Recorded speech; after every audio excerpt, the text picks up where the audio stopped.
Hello everyone, welcome to ज्ञानम। तो हम लोगों को पता है कि एनटीए ने डेट रिलीज कर दी है। 16 सितंबर से हमारा 2 स्लॉट्स में जो है एग्जाम होगा। प्रीवियसली भी ऐसे ही कंडक्ट किया था, बट अभी सिचुएशन ऐसा नहीं है कि एग्जाम होना चाहिए, बट क्योंकि डेट्स आ चुकी हैं, सो बीइंग अ स्टूडेंट हम लोग खुद को प्रिपेयर कर सकते हैं, राइट। तो हम लोगों ने प्रीवियसली डिस्कस किए थे हमारे प्रीवियस ईयर क्वेश्चन कहाँ तक, 2017 तक, ठीक है। तो आज हम लोग डिस्कस करेंगे 2016 के previous year question. So let's discuss first question, August 2016। So number 1, again यार जितने भी टॉपिक्स हैं हमारे पास, जितने भी कंसेप्ट हैं, again important for next examination, right. So which of the following set of statements reflect the basic characteristics of teaching. They are again going to ask about the ditto same जो है concept, that is characteristics of teaching, characteristics of learner, ठीक है। अगर इससे नहीं आ रहा तो आपसे यही पूछ रहा है कि लर्नर की कैरेक्टरिस्टिक्स है, how they can be effective in teaching, right. So number 1 we have teaching in the जो है आपको नंबर ऑफ स्टेटमेंट्स गिवन है and you have to choose the correct code, right. Number 1 we have teaching is same as training. Again it is different. Training में हम लोग क्या करते हैं, एक स्पेसिफिक थिंग के लिए किसी भी इंसान को ट्रेन करते हैं, right. In teaching we are going to जो है ओवरऑल परफॉर्मेंस के लिए हम लोग उसको क्या करते हैं, डिलीवर करते हैं knowledge. So it is again incorrect, right. Second one, there is no difference between instruction and conditioning when we teach. Again this is incorrect. while we are giving the instruction, these are just the basic things, do's and don'ts, कैसे होना चाहिए, है ना। क्योंकि उसमें instruction में हम लोग यही चीजें डिस्कस करते हैं। कंडीशनिंग्स आर मैंडेटरी थिंग्स, कि ये चीज ऐसे ही होनी चाहिए। तो दिस इज नॉट जो है, there is a difference between these two. Then third one, teaching is related to learning. This is true, teaching is related to learning. Yes, option number 3 is correct. Teaching is a task word while learning is an achievement word. Again correct about characteristics of what teaching. Teaching is basically a task. उसमें क्या करते हैं, कोई भी relevant topic है उसमें हम लोग जो है टीच करते हैं, और लर्निंग में क्या है word, achievement. Clear. Then we have teaching means giving information. Teaching always doesn't mean giving information. Teaching is always sharing information. Being a teacher, I am also learning from you, right? So this is incorrect. Clear. Next one may teach without learning taking place. Yes, a teacher can teach without learning taking place. With their past experiences, with their life experiences, they can teach. Clear है। So जो भी उसका academic skills है उसके through भी वो teach कर सकता है, उसके लिए always learn करने की जरूरत नहीं है। So third, fourth and sixth is correct. Third, fourth and sixth, option number B is correct हो गया हमारे पास यहाँ पे, ठीक है। कोड ध्यान से चूज करना। अगर कोई लगता है कि ये 2 पॉइंट्स में डाउट लगता है तो कोड्स के थ्रू भी आप उस चीज को चेक कर सकते हो। Third, fourth and six. चलें आगे। Next question, which of the following factors affecting teaching. Again they have asked this question in 2018, right. So factors affecting teaching, कौन से फैक्टर्स हैं जहाँ पे जो है वो इफेक्ट करेंगे। Number 1 we have teachers internal locus of control. Again important, learner motivation. Again we have important, ठीक है। जो भी लर्नर है अगर वो मोटिवेटेड है तो उसको हमें और मोटिवेट, क्योंकि टीचर का काम क्या है, सिर्फ एक टीच करना नहीं है। जो भी स्टूडेंट है, जो भी ऑडियंस है, ठीक है, उसके लिए एक टीचर जो है लीडर भी है, right. So next we have learners biographical data.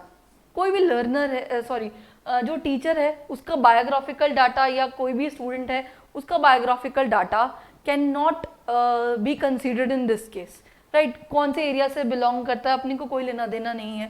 हमने को क्या लेना देना कि वो कंसेप्ट कैसे टीच करता है। Then we have self efficacy, ठीक है। कोई भी उसका ओपिनियन, जजमेंट अगेन इंपॉर्टेंट हो जाता है। This also affect our teaching. Clear. Again important we have option number 4। Then we have learners interest in co curricular activities. अपने को क्या लेना देना कि लर्नर की जो है को करिकुलर एक्टिविटीज अदर पार्ट में, अब जितने भी स्टूडेंट्स हैं टीचिंग के अलावा और सभी चीज़ों में काफ़ी इंटरेस्ट है उसको छोड़ के, ठीक है, लर्निंग में मतलब बेसिकली, ठीक है। तो ये इनकरेक्ट हो गया हमारे पास।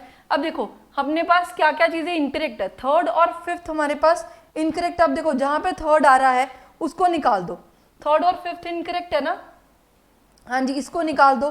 थर्ड और फिफ्थ जहाँ जहाँ पे आ रहा है वहाँ से आपको आइडिया हो जाएगा कि ये चीज़ें करेक्ट नहीं है, तो ये वाली चीज़ें तो कैंसल आउट ही होगी, ठीक है। बच्चा कौन सा, option number 1।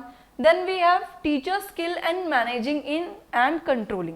Of course again important, अगर आपको कंसेप्ट अच्छे से पता है बट आप अपनी ऑडियंस को कंट्रोल नहीं कर सकते, ठीक है, you don't have leadership skill, तो अगेन वो आपकी टीचिंग को इफेक्ट करेगा, ठीक है ना।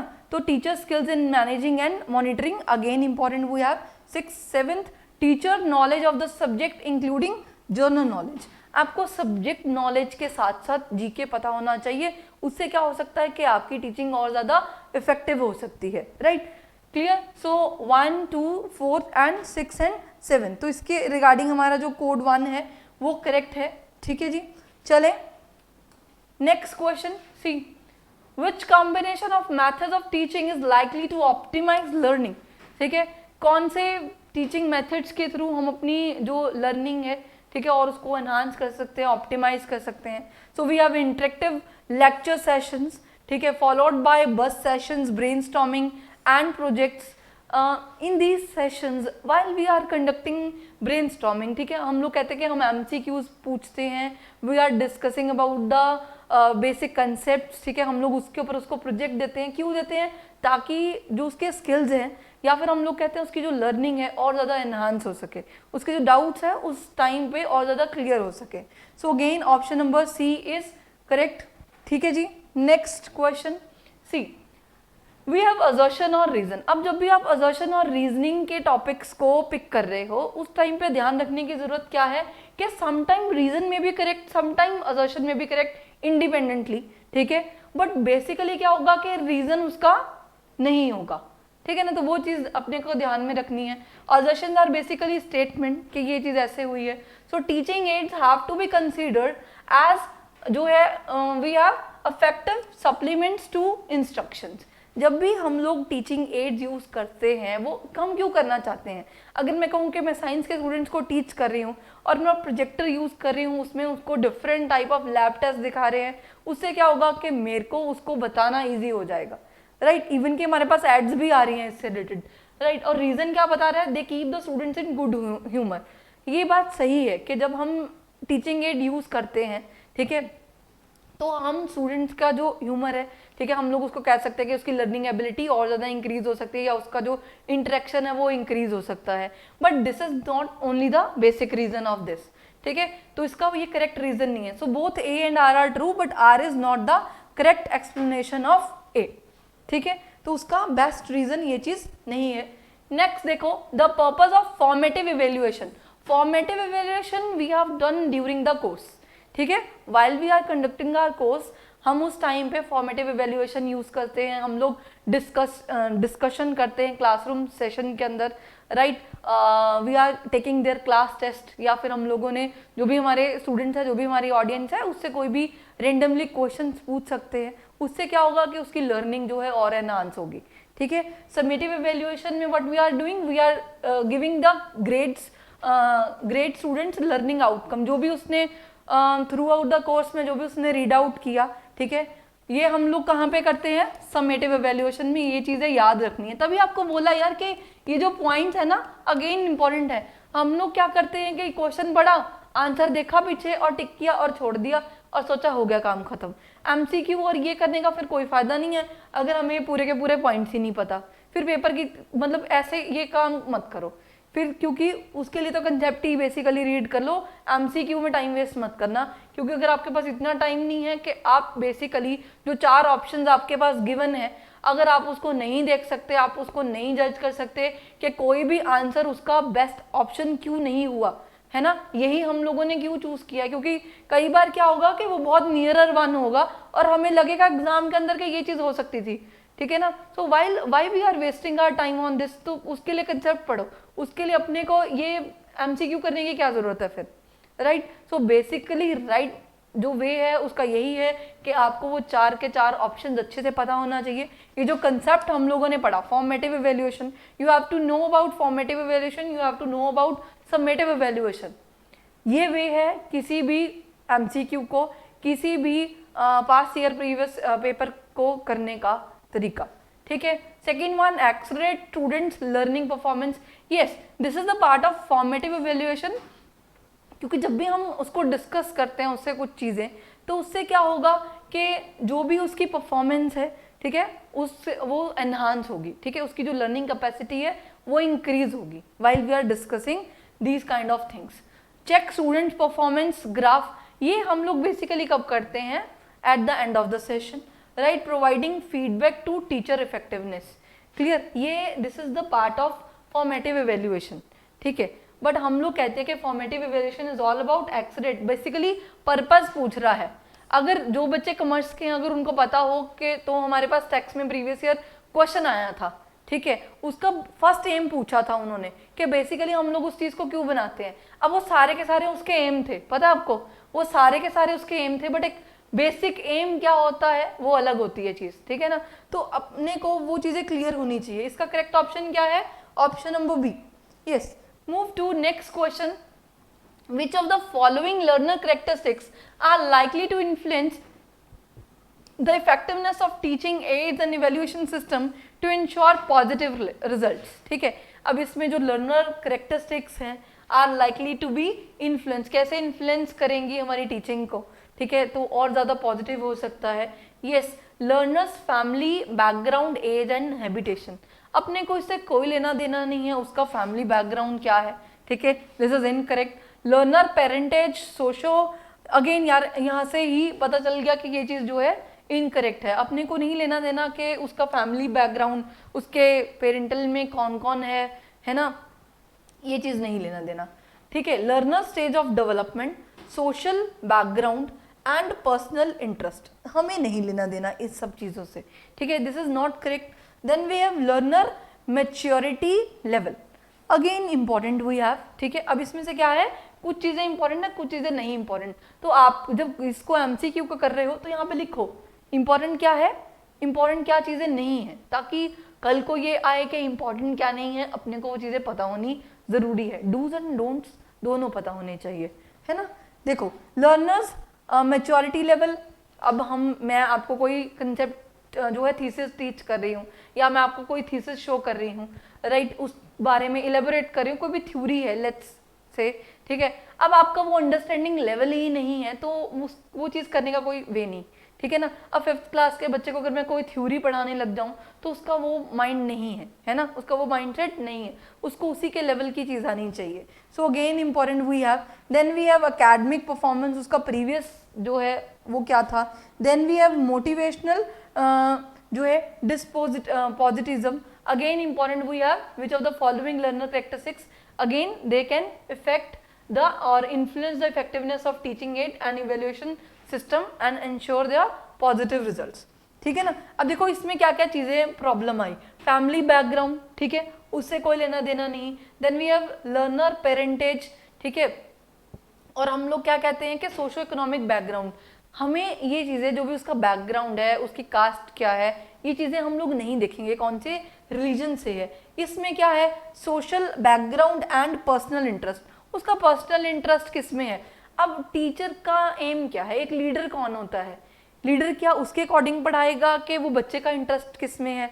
वो टीचिंग ऐसी इफेक्टिव होनी चाहिए कि सामने वाले का इंटरेस्ट बनना चाहिए आपके कंसेप्ट के अंदर। Are you getting my point. अब जरूरी नहीं है ना कि ये इन्फॉर्मेशन आपको जो है पढ़ने में मजा आ रहा है, बट क्या है कि हम लोग उसको प्रेजेंट ऐसे कर रहे हैं, उस चीज़ों को शो ऐसे कर रहे हैं कि उसमें आपका इंटरेस्ट बन गया। मूवी देखने जाते हो ना, जरूरी थोड़ी है कि वो सारी मूवी तो देखी नहीं होती, पहली बार ही देख रहे होते हो। कुछ में क्या होगा कि 5-10 मिनट बाद ही लगेगा कि छोड़ के निकल लो, और पहले में ही ऐसे लगता कि यार 3 घंटे भी थोड़े पड़ गए, अभी और देखनी चाहिए थी, है ना। अब ये बेसिकली क्या है, इंटरेस्ट बनाने वाली बात है कि आप उस बच्चे का इंटरेस्ट डेवलप कैसे कर पाते हो, right. Next question, internal and external factors that affect message reception by the student in the classroom. Again very very important, while we are discussing something in the classroom, सबसे बड़ी problem क्या है कि मान लो क्लासरूम में हम लोग बैठे हैं और बाहर से कोई नॉइस आ रही है या क्लास में ही बच्चे कुछ विस्परिंग कर रहे हैं, ऐसे चलता है ना, तो बेसिकली क्या है, नॉइस, ठीक है, जो सबसे ज़्यादा इफेक्ट करती है ना, सबको ही पता है। डायरेक्ट क्वेश्चन है यार ये, clear. Next one, a teacher in a classroom has immediate control over. अब कोई भी टीचर है क्लासरूम में, वो सबसे ज़्यादा कंट्रोल किस पे रख सकता है, खुद पे, है ना, खुद पे रख सकता है। The selected methods of communication, या जो भी हम जिस वे में हम कम्युनिकेट कर रहे हैं, मैं अपने पॉस्चर की तरफ कंट्रोल कर सकती हूँ, ठीक है, I can't control someone's emotion, right. Then we have and the message, जो भी हम चीजें क्या कर रहे हैं, डिलीवर कर रहे हैं, राइट। जो कंटेंट डिलीवर कर रहे हैं उस चीजों पे कंट्रोल कर सकते हैं। So option number A is correct. The audience, the noise, the reception, right, the feedback, technology, audience, ये चीजें हम कंट्रोल नहीं कर सकते। Communication channels and communicators and the external factors, we can't control these things, ठीक है, I can control on only myself, right. Next, हाँ जी, next question, as a good classroom communicator you are suppose to know your. अब being a good communicator हमें क्या पता होना चाहिए भाई, ऑडियंस के इमोशंस हमें नहीं पता कौन कब रिएक्ट करता है, ठीक है। इन अ क्लासरूम वी हैव 70 और मोर देन 70 स्टूडेंट, ठीक है। अब लाइव क्लासेस की बात करें तो उसमें और भी ज़्यादा ऑडियंस है, ठीक है। तो ये तो चलो क्लासरूम सेशंस के बारे में बात हो रहा है, क्लासरूम में भी कोई 5-10 बच्चे तो नहीं होते, अगर वो है भी तो हम उसके इमोशंस को जो है जज नहीं कर सकते। Silent cues we can control, या फिर हम लोग कह सकते हैं कि एक टीचर को पता होना चाहिए आर्टफुल पॉजेस, उसको पता होना चाहिए कहाँ पे उसको पॉज करना है, कहाँ पे उसको लेक्चर डिलीवर करना है, कहाँ पे उसको फीडबैक की जरूरत है, right. So option number C is correct. Next question, again 2016, the best way for providing value education is through. हम लोग कहाँ से जो है वैल्यू एजुकेशन प्रोवाइड कर सकते हैं, मतलब जो है इफेक्टिव हो चीज, दैट इज लेक्चर और डिस्कोर्सेज ऑन वैल्यूज, ठीक है, कि हम जो भी कंटेंट डिलीवर कर रहे हैं वो बेसिकली क्या होना चाहिए, वैल्यू बेस्ड होना चाहिए, ठीक है। डिस्कशंस ऑन स्क्रिप्चुअल टेक्स्ट या फिर seminar, symposia, mentoring, reflective sessions, ये चीजें नहीं है हमारे पास। जो ऑप्शन नंबर बी है करेक्ट है फॉर दिस वन, हाँ जी। Next question, again they have asked about learner characteristics may be considered helpful in designing effective teaching learning systems. So select the correct alternative from the list given below. Number 1 we have prior experience of the learner in respect of the subject. अब previously जो student है, ठीक है, उसका खुद का कितना experience है, उसको खुद की कितनी knowledge है, again it is effective, ठीक है, this is correct. Interpersonal relationship of the learner, family, friends. मेरा कोई रिलेटिव है, उसका स्टूडेंट क्लास में आके बैठ जाता है, ठीक है, मेरे पास 70 स्टूडेंट्स हैं, बीइंग का टीचर मेरे लिए वो स्टूडेंट भी उतना ही इंपॉर्टेंट होगा जितने मेरे लिए वो 69 स्टूडेंट्स हैं, ठीक है ना। तो मतलब एक बीइंग अ गुड टीचर ऐसा ही होना चाहिए, करेक्ट।